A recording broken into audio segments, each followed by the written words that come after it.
Manhood is exceptionally hard, and life is hard. But how you shape yourself will determine how hard it is for you and how miserable it will be.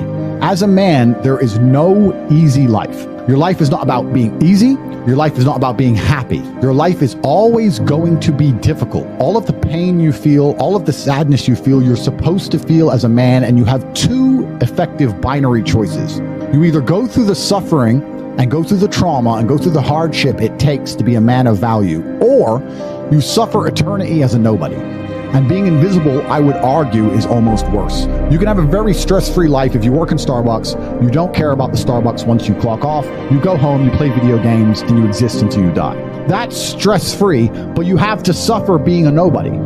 Alternatively, you can go out there into the world, try and implement your mark on the world, work hard, try to get rich, more money, more problems. You can try and start a business, the stress of that. You can lose your girlfriend because all you're doing is working. This is a new level of stress, a new level of trauma, but at least you'll be a somebody at the end of it. There's two ways to suffer. You either suffer becoming a somebody, or you suffer as a perpetual and forever nobody. What did Napoleon say?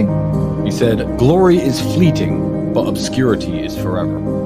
Absolutely. Glory is fleeting, but obscurity is forever. And when he says fleeting, that's a really good point, because everything in life is rented, especially your glory as a man. When you have a good body, it is not a good body as complete. It's not finished. You haven't completed the task. You have rented that good physical condition. You must train every day to retain it. Everything is rented. Your body, you don't just get a good body and you're done. You still have to go to the gym every day to maintain that good body. You don't just get a hot girl and it's done. You still have to work hard for her to always love you and respect you. You don't just start a business and now you're rich. No, you have to start a business and work on that business every day. If you take your eye off the business, it will fail.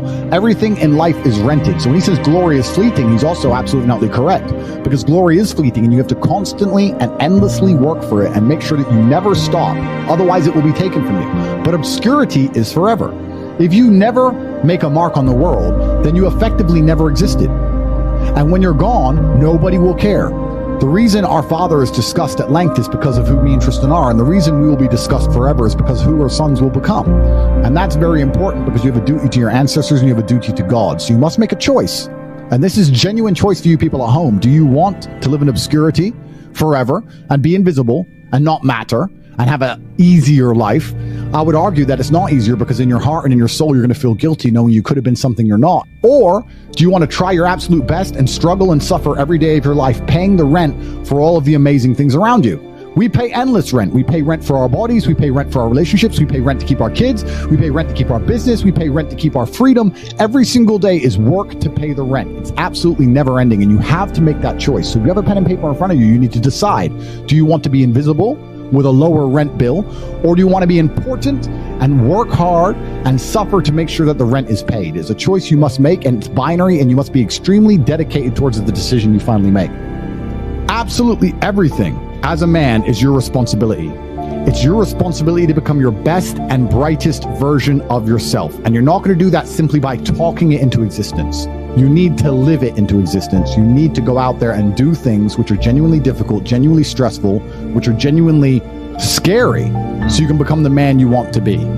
So you have to take responsibility for these things, and you have to seek them and choose and find the correct difficulties for you to overcome, so you can build a character worth having. I believe that it's pain that teaches. I don't believe men especially can learn any way besides pain. We talk about learning a lesson the easy way or the hard way, and I'll tell you something. We've all been offered chances to learn a lesson the easy way our entire lives. And guess what? We didn't learn anything, and we kept doing it. It's natural, intrinsic inside of men. You'll see a man drive a car too fast and almost crash 100 times, and he won't learn his lesson until he's crashed that car. We only learn things the hard way. It's only pain that can teach a man. Every single time something bad happens to me, that's how I see it. I see it as God teaching me to make me more wise, more formidable, a more capable opponent, and that's how you have to approach life. Every single hero in every single movie goes through adversity. There's never been a hero movie where all he does is win. No, to be a hero, you have to suffer. If you're suffering in some degree, even if you're a normal guy with a normal job and you're suffering at your job, or you're heartbroken because your girl left you, or whatever, if you're suffering, that's part of your hero's journey. There is no hero's journey without suffering. If you have an easy life the whole way through, you never get to be a hero. That's the whole point of being a man, is that you're supposed to suffer. You're supposed to eat pain for breakfast. You're supposed to come and grow into a better version of yourself. That's exactly what life's supposed to be about as a man. If you want to be a superhero in life, you need to understand that For 80% of the movie, you're going to suffer. For 80% of the movie, you're going to lose. Watch any superhero movie. For 80% of the movie, it is nothing but pain and frustration and difficulty. And when your life is that way, you have a chance to grow into something fantastic, and you should thank God for every difficult thing he puts in your path. Think about a superhero movie. A man is unfairly imprisoned in a Romanian jail cell and trained so hard he emerges stronger than ever before. That is a movie. You get to live a movie as a man if all you had was some balls. We are living movie scripts. Why? Because we have bravery. Most men sit there and wonder why they're depressed because you don't get to live a movie. You're not the main character of anything. You're not even a secondary character in anyone else's movie. You're an unimportant nobody because you were afraid your entire life. You've lived like a coward your whole life. You were afraid of what might happen if you have some balls. And then you wonder why you're depressed. I'd be depressed if I was you. Of course, your life sucks. I'd rather go to jail as me than live free as you. Because when you're free, you can't even do anything. You can't go where you want, you're broke. You can't have sex, girls don't want you. You can't speak because no one listens. So what are you free to do? You're more in jail than I ever was. My mind is free. I'm allowed to think what I want to think and say what I want to say. They have thoughts and they go, don't know if I should say that. They second guess themselves. They're their own worst enemy.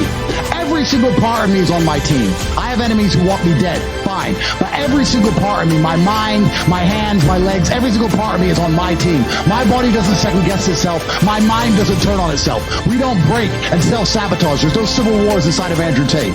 A lot of men no longer have shame. You have no shame left. You should be too ashamed to be a coward. You should be too ashamed to do the wrong thing. Where's your shame? Well, we destroy that, right? We destroy that even in schools with men and stuff. I'll tell you something. My brother can shame me into doing something. He can shame me. He can call me a pussy or a coward, and I'll stand up and say, no, I'm not, and I'll do the brave thing. Shame works for men sometimes. I say to men all the time. Men come to me and say, I can't get a girlfriend. I say, it's because you're a loser. You are a loser. Change that fact.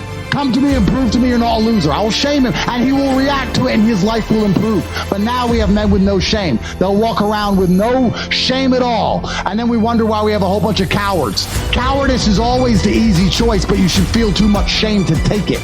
That's the problem. It's the path of man, it's the path of victory, and it's the only path to truce. It's the only path to genuine happiness in your heart. There's one path.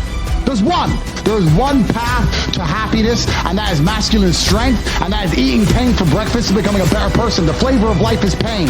You try to change the flavor, you're going to end up disappointed, you're going to end up weak, you're going to end up miserable. Accept the flavor and learn to love it. That's the only path to genuine competence and happiness within yourself as a man.